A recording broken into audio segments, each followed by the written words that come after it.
Hello and welcome back to Kindled. I'm your host, Haley, and I have a very interesting and relevant, timely conversation for you today with an expert on Islam. This topic has been in the news a ton because of Zohran Mamdani, who is running for mayor of New York City and is looking like he is very likely to win. And so a lot of us have been realizing just how influential Islam is becoming in our country as we are having more and more elected leaders, and realizing that this worldview, this religion, and this political strategy does not work with the Constitution. Their religion, their beliefs, everything goes against our founding beliefs as Americans. And so what is happening is a subversion of our system. And they are actually, Laura's going to talk about how they are using a practice that is called taqiyya, which is a Muslim teaching that subversion and deception and lying is actually permitted in order to promote their religion while they are the minority. But it is with the end goal of becoming the majority and then converting America to a Muslim state.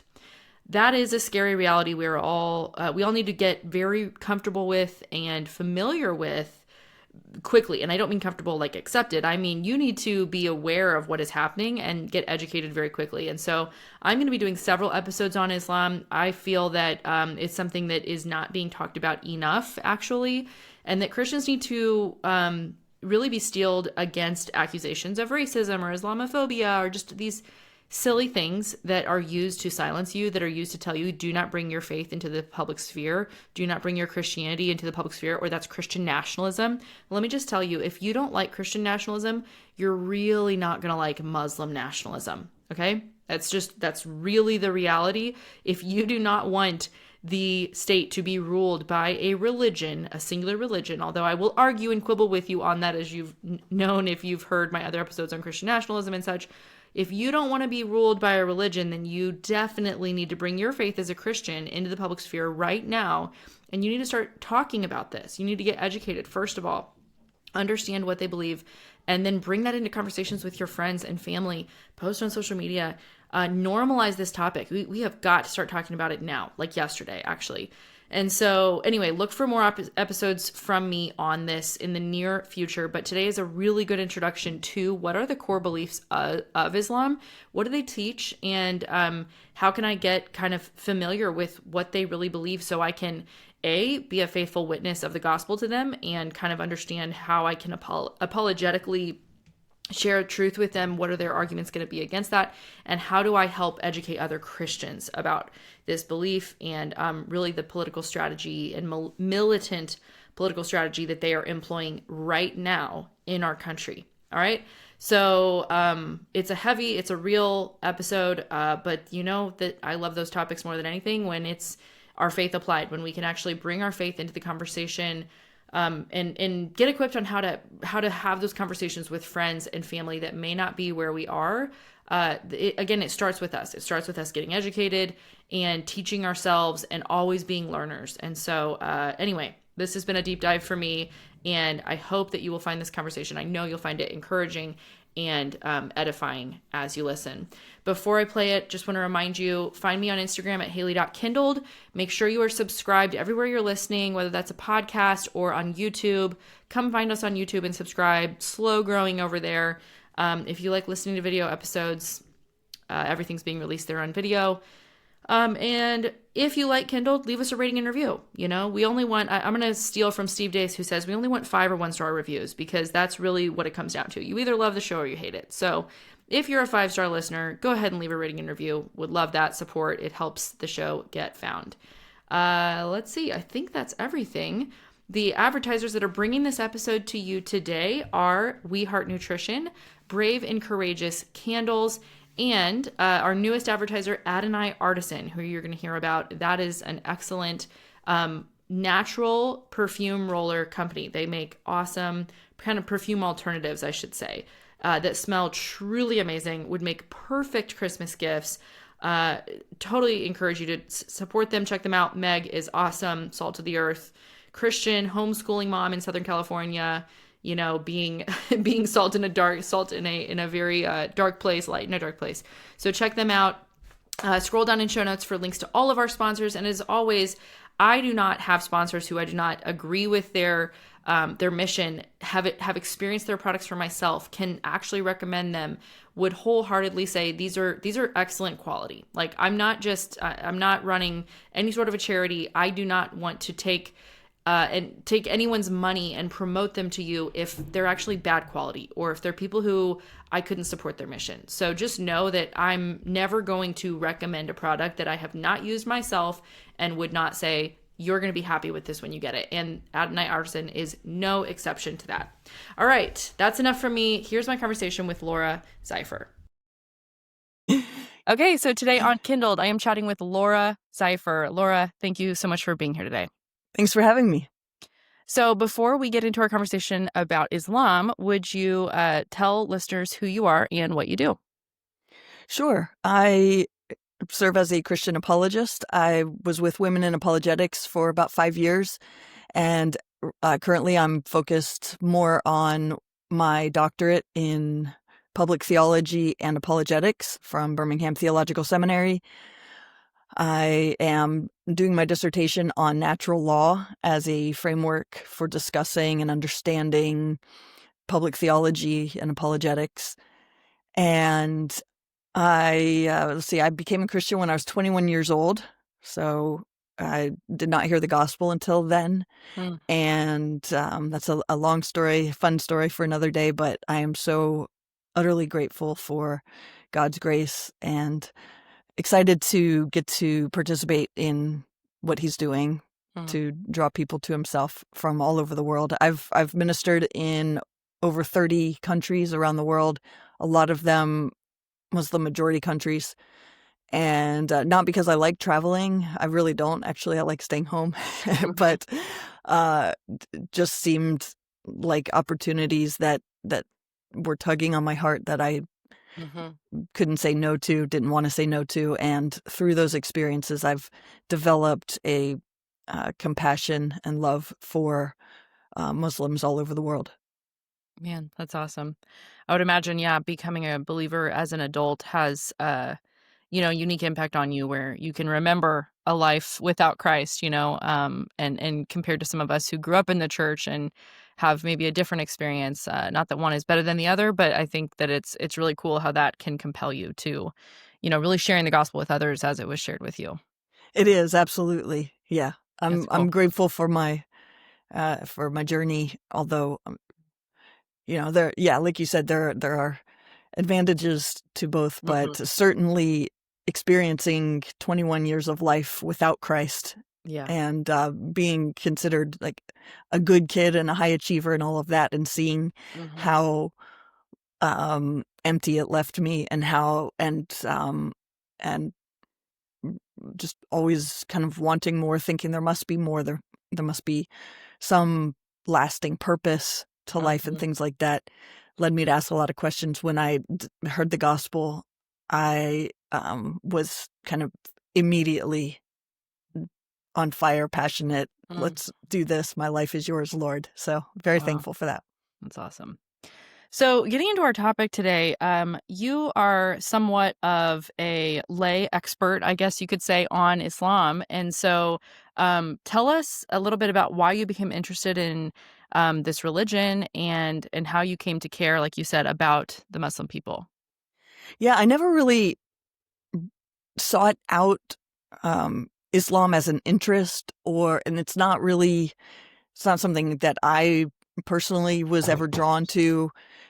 It's not something I sought to become an expert in, and really I accepted one kind of assignment, task, request at a time. I thought each one was kind of my last experience with Islam, and that ended up not being the case. And so it started when I was working with Engineering Ministries International, and they wanted to launch an office in the Middle East, and I was asked as their training and member care consultant. That was my title. I was like, what is my title? To train this team. I didn't know anything about Islam or the Middle East. And so I said to the team, well, we're going to learn together. I suppose we'll just share what we're learning and grow together. And so I started reading the Quran. I took a course, graduate level course in Islam. I had spent some time in Egypt and Jordan with believers there, as well as ministering to Muslims and things like that. So in a variety of capacities, I trained up the team, if you can call it that. We learned together, all of that. But then the team was launched to the Middle East, and I thought that was the end of it. Then not too long later, my husband was asked to go to Afghanistan and do some work there. And I was asked if I would be willing to come along and minister to some of the Western expats living there. And I also, while I was there, had lots of opportunities to spend time with Muslims and minister to Muslims there. Then at that point, I thought, okay, what's next? That's, done my stuff with Islam. And I love learning. I love new topics. I love studying and reading and learning and all of that. But shortly after that, I was asked to return to Afghanistan. Then I was asked to help with the refugee crisis in Greece, which was primarily Muslims fleeing from Syria, Iraq, Afghanistan, through Turkey over into Greece. And then my husband and I were asked to move to Greece to continue that work. And then it turned out that that Turkey and the EU made an agreement, and Samaritan's Purse no longer needed anybody in Greece because people weren't going that way anymore. Refugees were no longer traveling that path.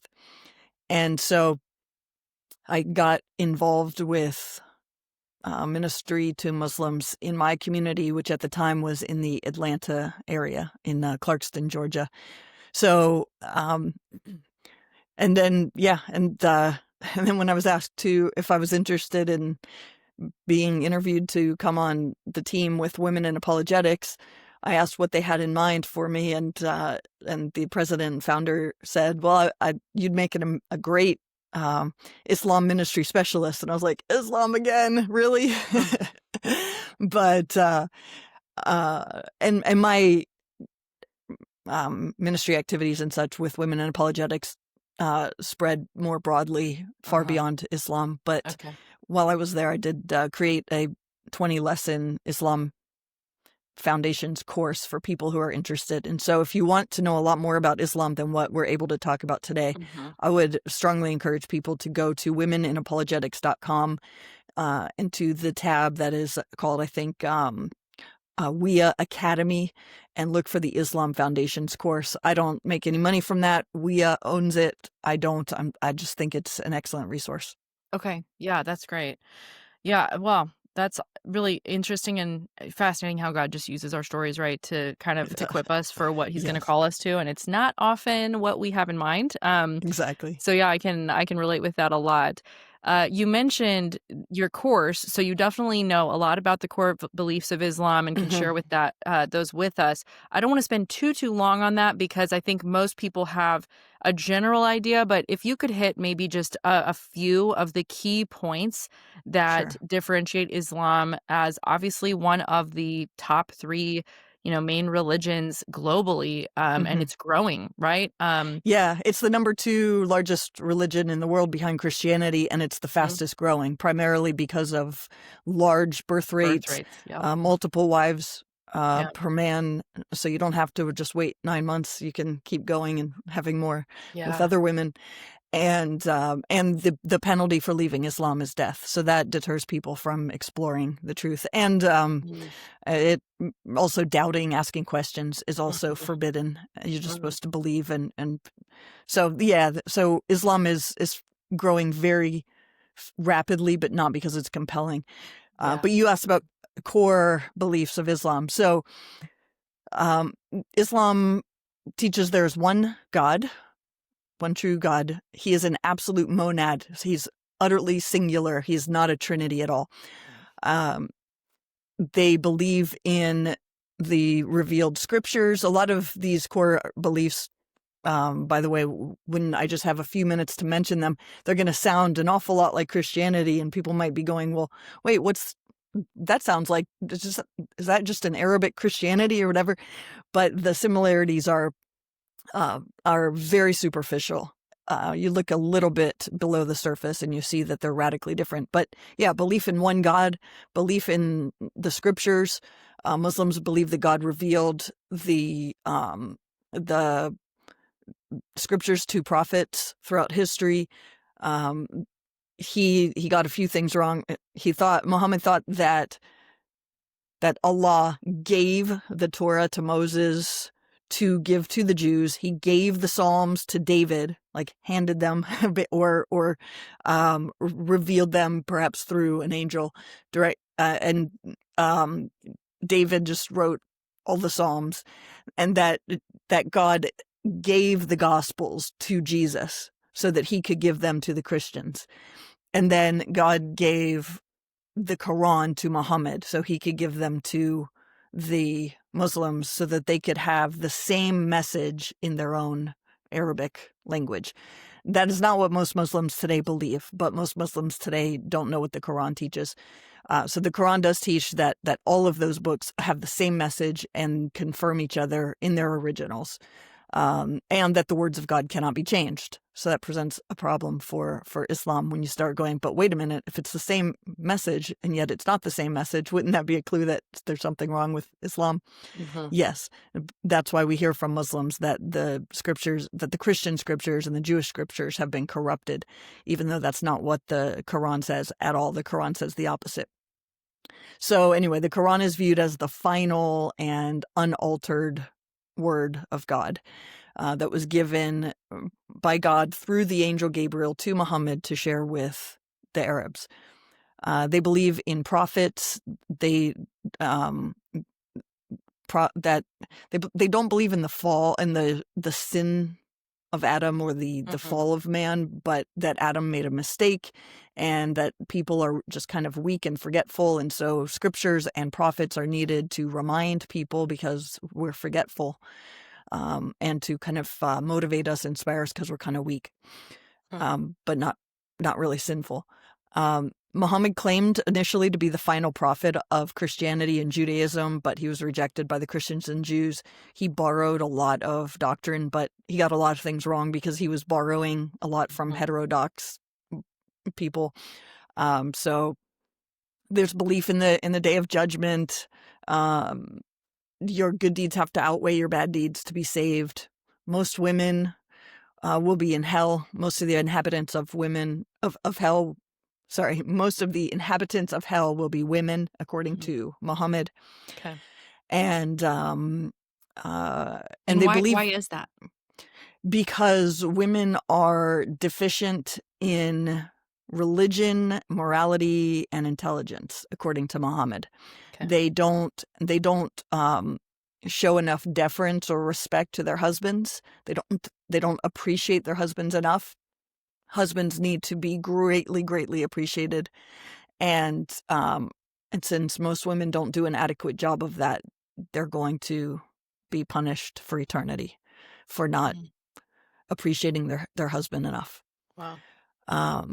So yeah, there's also a very strong belief in divine predestination. So Muslims believe that everything that happens is according to Allah's divine will and knowledge, and they are supposed to trust and accept all of life's events as they're handed to them.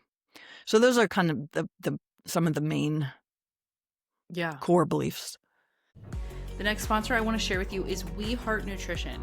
We Heart Nutrition is a pro-life, family-owned supplement company that makes premium, research-backed supplements for men and women at every life stage, from preconception to pregnancy, postpartum, menopause, and beyond. Every product is crafted with the most bioavailable forms of nutrients so you actually feel the difference. There are no watered-down formulas, no unnecessary fillers, just wholesome, effective ingredients. Plus, they give 10% of every purchase to pregnancy resource centers to support moms and babies.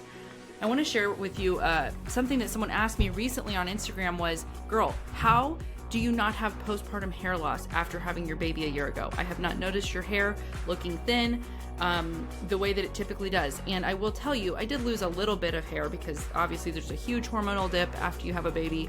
The biggest one a woman ever experiences, you're going to lose some hair. But this was the least amount of hair that I've ever lost in all 4 of my pregnancies. And I believe it's because I was taking throughout my pregnancy the We Heart Nutrition prenatals. And then after pregnancy, I transitioned immediately into the postnatal, which supports your body and really just gave me everything I needed as I was breastfeeding, getting less sleep. Nutrition is spotty in those early months, weeks, days. I am going to credit We Heart Nutrition because it's really the only thing that's different compared to my other pregnancies. I'm 5 years older than my last one. And so I have just seen the difference in my own health, my energy levels, and really I went in recently and had labs drawn, and all of my levels were great. Thyroid was fine, which I've had issues with that in the past. Everything was perfect, except my B was really high. Do you know why it was high? It's because I wasn't taking a We Heart Nutrition B. I was taking some other brand, and it's not bioavailable. So it was just building up in my system. And they told me, you got to stop taking the B. Like, that's what's giving you these headaches. High or low vitamin B can lead to that. I stopped and the headaches have gone away. So that's just proof that the vitamins you take, the supplements you take, the quality matters so much. So go to weheartnutrition.com, use code Kindled20 for 20% off your first order. Support your health and a family-owned company that supports life. Again, go to weheartnutrition.com and use code Kindled20 for 20% off. So, as far as their monotheistic view of God, or you said monad, is that correct? Yes. They believe principally the reason that Christians are part of a false religion is because of the Trinity. So they view us as having multiple gods, like we would view maybe a pagan culture from scripture, right? That we would read about, like, the idol worshipers, or God telling his people to be separate from the Canaanites, for instance, like that. We would look at them and say, oh, they worship multiple gods, they're pagans, but they look at us that way because they don't understand the Trinity. They think that we have multiple gods. Right, exactly. And the greatest sin in Islam is idolatry. It's known as shirk. And it is believing, it's basically, it's idolatry. It's putting anything else as kind of equal with God.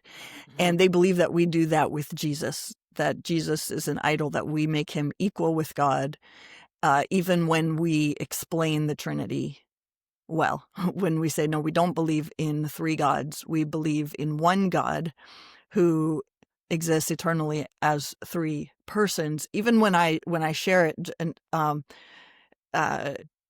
by first giving several metaphors for God, like I'll say, God is described as a rock. Because he's firm and unchanging and solid. He's there's no problem with that. Well, what about God as a door or a gate that opens the way? Well, that's cool. What about God as a hen who gathers his chickens, chicks under his wing or whatever? Oh, that's cool. What about God as a father who loves as a father does, self-sacrificially? Oh, no, never. So it's interesting. There is something going on that seems beyond rationality. But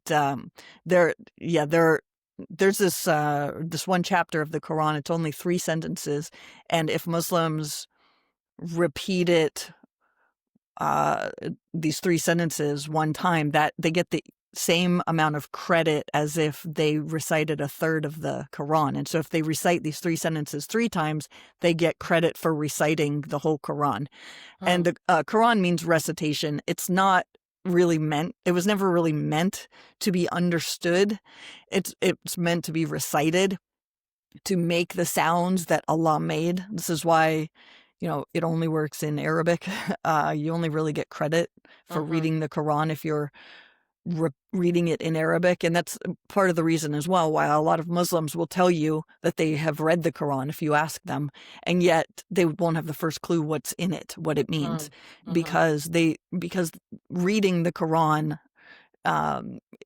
in Islam is basically repeating the syllables of the sounds that Allah made. Wow. So, yeah.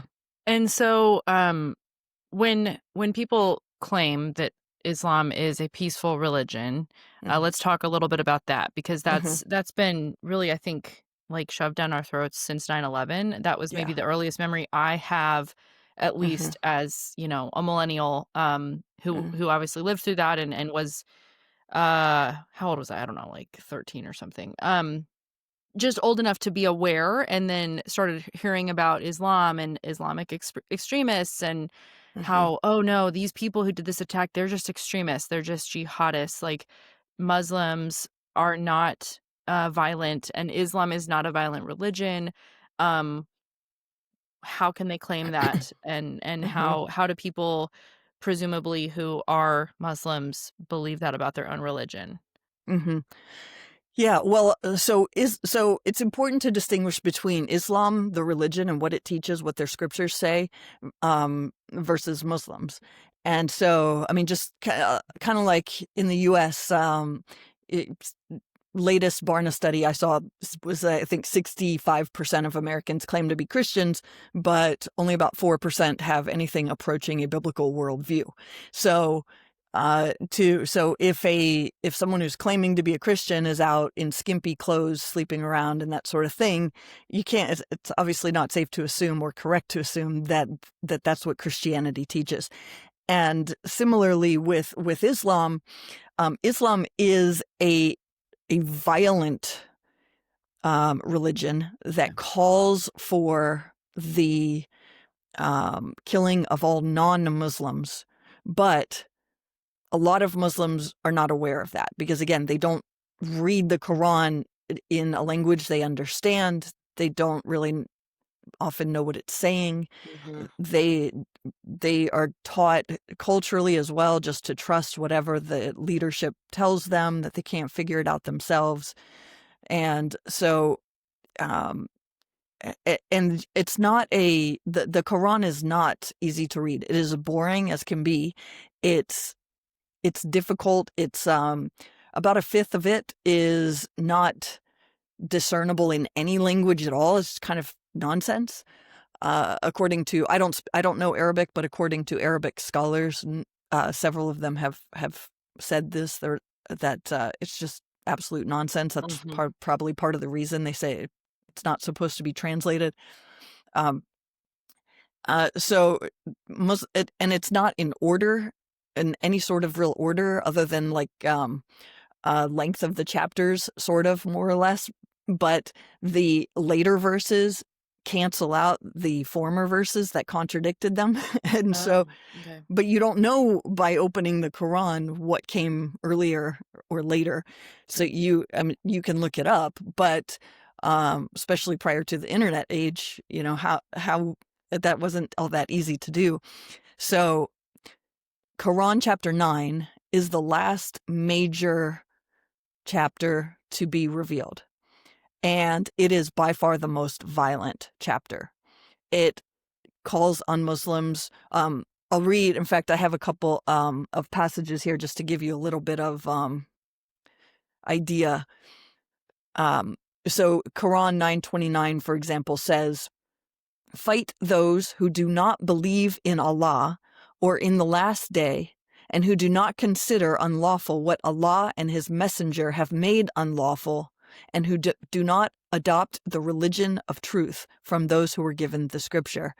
Fight until they give the jizya," it's a tax you pay to live as a second-class citizen under a Muslim majority, while they are humbled or subdued. And so this passage, I mean, it's fight those who do not believe. This is not, Muslims will a lot of times claim that that they're only commanded to fight those who attack them first. It's just self-defense. Just like Christianity, you're allowed to practice self-defense, but you aren't allowed to attack anybody. You aren't supposed to attack others. All of these passages throughout chapter 9 make it clear that this is about religion. This is about differences in belief. That's why you're supposed to go out and kill people and attack them and fight them. Quran 973 says, fight against the disbelievers and the hypocrites and be harsh upon them. Their refuge is hell, and wretched is the destination. So again, fight the disbelievers, fight the hypocrites as well. People will often say, well, the violence in Islam can't be about Islam itself because Muslims attack other Muslims. Yes, that's because if a Muslim is not living out the commands of the Quran by going out and actively killing other people who are not Muslims and who are ex-Muslims and things like that, then Muslims are supposed to kill those people too, Muslims who are not acting like proper Muslims. Okay. And so, yeah, they attack each other quite a bit. Let me interrupt this episode to tell you about our newest sponsor, and that is Adonai Artisan. Adonai Artisan is a company selling handcrafted, beautiful perfume and cologne alternative rollers. Made only with ingredients found in God's creation, blends of plant absolutes and essential oils in an organic coconut carrier oil. These colognes and perfumes have absolutely zero synthetics, isolates, or additives. They come in a 5ml mini or a 10ml full size. People avoid perfume and cologne for various reasons, but many avoid them because it gives them headaches. This, however, is an alternative to perfume made with plant materials that actually smells so good. They're not musty or excessively earthy. They're great for bridesmaids' gifts, baby showers, or bridal shower favors. They are handmade by Meg. She's a Christ-loving, Bible-believing homeschool wife and mom in Southern California. I have smelled these scents. They smell amazing, and they do last on my skin. Visit her website at adonaiartisan.bigcartel.com. That's ADONAI artisan.bigcartel.com to explore the scents. Use code Haley15 for 15% off your entire order. Check out her scents on Instagram at adonai.artisan. And again, use code Haley15 for 15% off.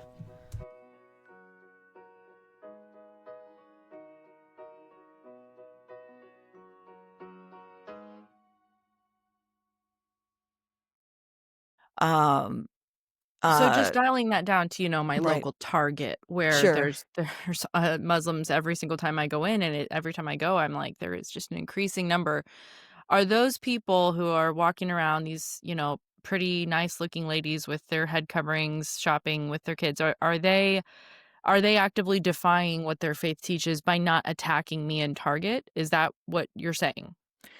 Well, yes, unless they are not attacking you yet for strategic purposes. Okay. So there is a doctrine of Islam that calls for, not just allows, but calls for deceit and lying for the sake of promoting Islam. And one word for it is taqiyya. You may have heard that. It's been on the floating around the internet a lot the last few weeks or so. Yeah. It's a religiously acceptable form of lying and deception in order to further Islam and its goals.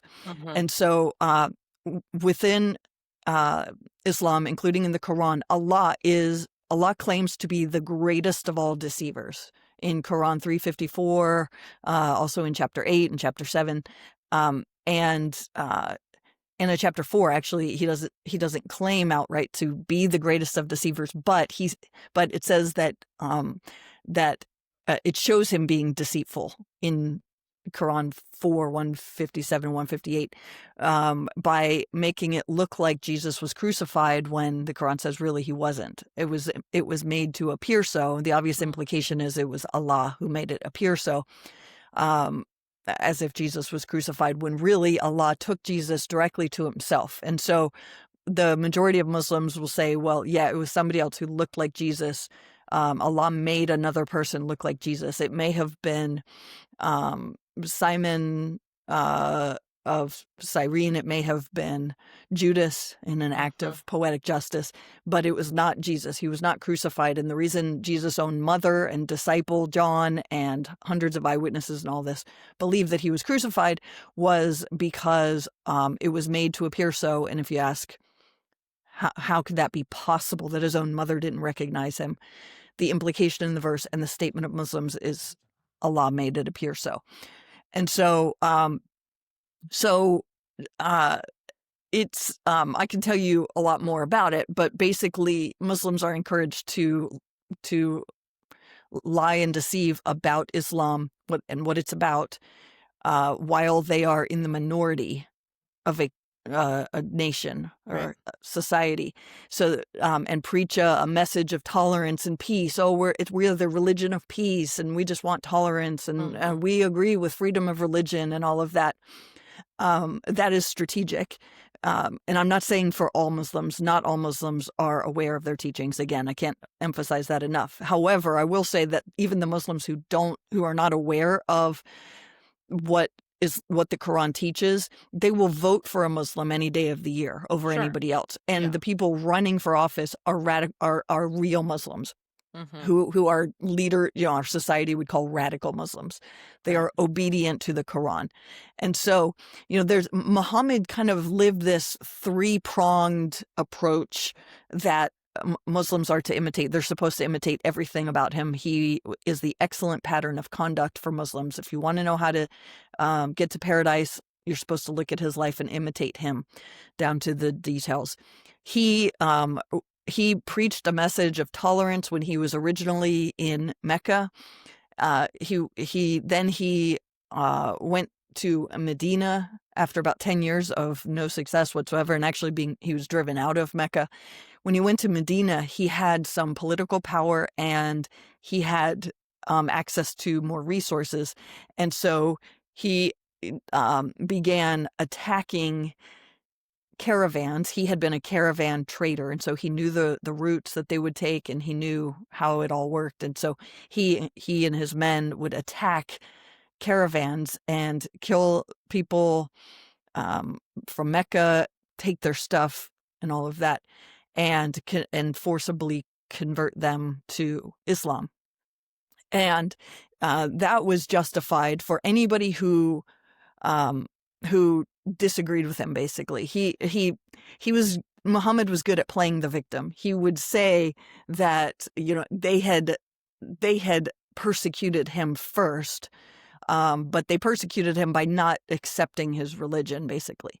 And so, if someone, and then he received this revelation after some of his men pretended to be worshiping in the holy month. They'd shave their heads and they acted like they were worshiping alongside these pagan worshipers, and only to get close to them. And when the pagans let down their guard, they attacked them, killed some of them, took their belongings and all of that.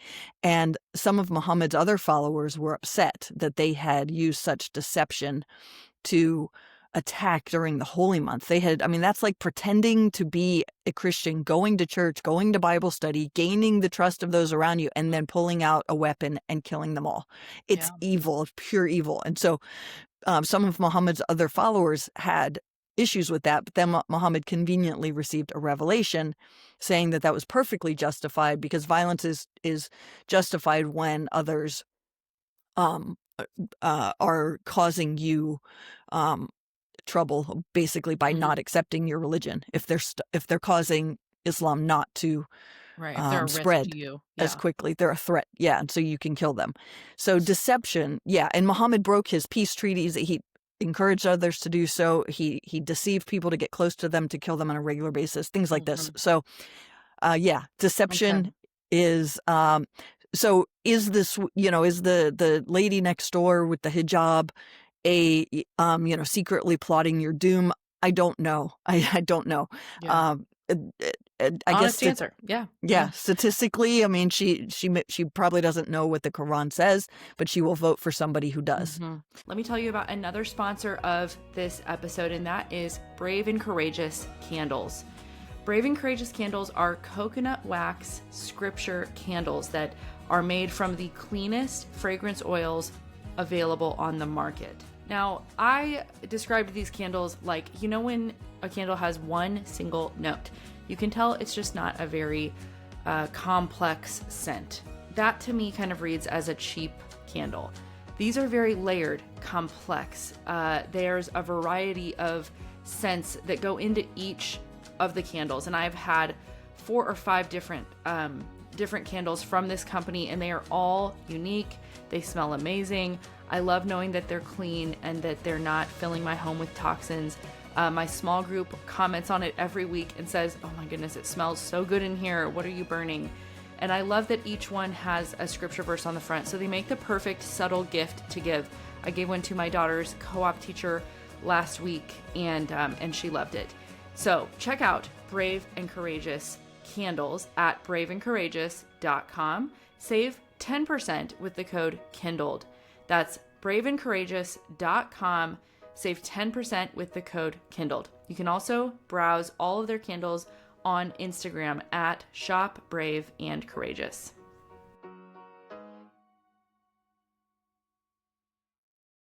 And so, yeah, that's a good point, is that, if you're discouraged from asking questions and you're discouraged from showing any sort of disrespect or even what could be perceived as disrespect by searching for proof or asking about what does our religion teach and is this okay or is this not okay? And I mean, it would just be, you would live under constant fear as a woman of, bringing reproach on your husband's name or yourself, being treated poorly or, disciplined in a sense by the church or by your husband for these things. And I'm not saying that husbands, some of them don't really love their wives, but if the religion teaches these things, then it would be no different than really the Christian saying, my first allegiance is to God, and I will never obey my husband I will not submit to my husband if it means I have to sin against God, right? That's where the submission ends. And it's kind of in the same reverse way for them. They're not going to go against what the religion teaches. And I would imagine, as a patriarchal community where the men really do lead, that is really, you live with a constant fear of the consequences of insubordination, really. Right, exactly. And I'll tell you this, Muhammad, well, it's in the Quran,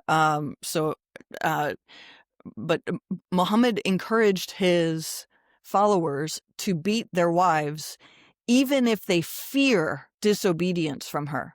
So a woman doesn't actually have to disobey her husband in Islam to get beaten.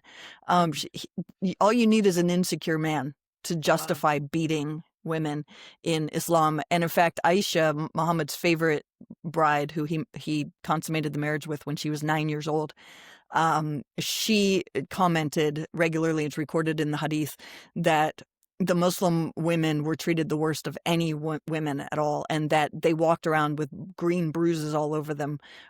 She commented, "Look at so-and-so, her skin is as green as her dress." And so women were, women are in a tough place. They're often not educated. In Muslim majority countries, they are told not to doubt. You have to just trust your husband. You have to trust your imam. You have to, whoever is teaching you and leading you, trust your father. And a lot of Muslim women, and most of the inhabitants of hell are going to be women, right? So they don't have a very good shot at heaven. Right. And so I think this is behind a lot of the cheering that we see. I don't know if you've seen the videos of women cheering, crying tears of joy and happiness and dancing with their neighbors when they find out their son has just died while killing Jews in Israel. This is especially on October 7th. But this has been happening for a long time because while Muslim women don't have a good shot at paradise, a lot of them are taught that if their son dies in jihad, that guarantees them Yeah. paradise, just like it guarantees their son Wow. paradise. And that explains the videos I've seen of mothers like offering up in this ceremonial, dedication of their 2-year-old sons or babies to jihad. Like, Hmm. and it's just so demonic and evil and hard to watch, honestly, just Yeah. seeing what people are doing. And it's really child sacrifice, pre Yes. making the sacrifice, but you can see that is what is taking place in the heart is like take this child, right, for some Hmm. promise of eternity for me and for my family. And it's so sad and so evil and just disturbing to see that. Yes, exactly. Exactly. One Yeah. thing one thing you said that I wanted to go back to real quick when you mentioned that Muhammad made himself a victim, and Hmm. what made him a victim was that people rejected his belief or his religion. So, Hmm. he has his prophecies that he said he received. He teaches them, somebody doesn't like it, and sudden he's a victim because someone rejects his beliefs. Right. I feel like we're actually watching this play out in modern day right now in the Zoran Mamdani election in New York City, and just Yes. I believe just yesterday or the day before that did a press conference in New York, and he claimed that his aunt after 9/11 stopped feeling safe taking the subways because of her hijab. And so she was wearing this. Now she's being associated with Islamic extremists. And, now she's the victim. He says Uh-huh. she's basically the victim. He's making his aunt, who had some bad feelings in her tummy, the victim of Right. 9/11, and not the thousands of American citizens who died in that Exactly. attack. Uh, Yeah, that's a perfect example. That's but that's like exactly that's what he's what doing Muhammad. is I'm the victim because you guys not only are, attaching our clothing to our beliefs, but like for our beliefs. Really, that is ultimately what underlies it. I think Americans are so conditioned to believe like, oh, I better not be racist, better not be racist, that Mhm. people are just living with heaps of white guilt on themselves for even existing and they can't see through this stuff. But yeah, Right. help us understand like how he's viewing that. Also, side note, that was a lie. His aunt actually lived in Tanzania at the time. So I just found out that his aunt actually did not even live in New York City, Oh, and so wow. now I that did came not out, know that. and then he Wow. started claiming that, well, I didn't mean my biological aunt. I was referring to my father's cousin who I refer to as an aunt. And it's like, oh, Mhm. convenient story. You Right. just reached for the closest relative who probably was in New York City, Yes. at which he didn't even provide the full name. He just provided like an aunt first name, like a Mhm. so there's no way to like verify if that's true or not. But anyways, yeah. So go ahead. What are your thoughts Right. on that? Well, that's exactly a great example of him imitating Muhammad, and even if it's not intentional, that is kind of the culture within Mhm. um, Islam, is that you lie and deceive, play the victim, get people to feel sorry for you while you grow your numbers to be large enough to start Mhm. attacks that have um, greater impact, while also doing what you can to take over the government, take over the schools, Mhm. infiltrate the media, any of society that you can get Mhm. your foot in the door, but especially the government. Islam is, Americans like. I think we kind of our default when we hear, oh, Islam is a religion. It's one of the world's big three religions, or Right. something like that. We tend to think of by default, without evaluating it, this like separation of church and state, and this, oh, it's a religion, so they pray and they have their private beliefs or whatever, and it's so we need to respect it like any other, and all of that. It is every bit as much a political and legal system as it is Mhm. a religion. And so um it's not a coincidence that Muslims who are well spoken, have decent amount of education and such, run for office fairly quickly and are Mhm. trying to take over positions of influence and power and everything else. Um, uh, so not that I particularly blame them for. I mean, I want Christians to be in those positions as well, Mhm. but the difference is that Christianity is not a religion that forces people to follow it. It is not to be spread by the sword. There have been Christians in the past who have disobeyed the scriptures and have participated in some unjust fighting and wars. But the difference is that Christianity actually is a religion of peace and tolerance in this life, at least. And God is the ultimate judge. He will take care of things. He will work them out in the end for people's lack of belief and all of that. But our role is to not force people to believe something they don't believe. I think Christians think of all religions that way. That is not representative of Islam at all. Right. So Muhammad, he announced that he was going to be victorious through terror. That is an actual, in English translation of a quote from the Islamic sources. I will be victorious through terror, from the Hadith. He said that he was going to make sure that there were no Christians or Jews left on the Arabian Peninsula in his lifetime if he had anything to do with it. And he was, as far as we can tell, pretty successful. And his followers carried that on and kept spreading. Islam spread very, very quickly, took over Christian lands, killed lots and lots of Christians. It did not spread primarily by going out and preaching the gospel and people realizing, this is a great and true belief system. Right. It was not through through apologetics. conquest.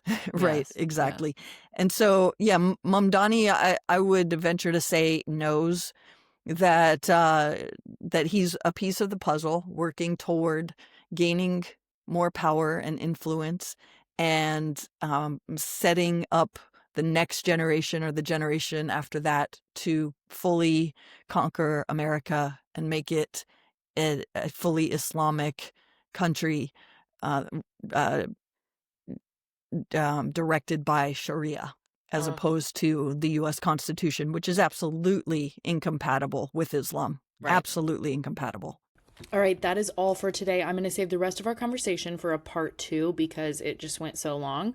And in that conversation, we will continue to talk about the cultural implications of Islam and what we can do as Christians to stand firm against this ideology, really that is seeking to infiltrate our country and destroy our freedoms, as well as how we can share the gospel with Muslims.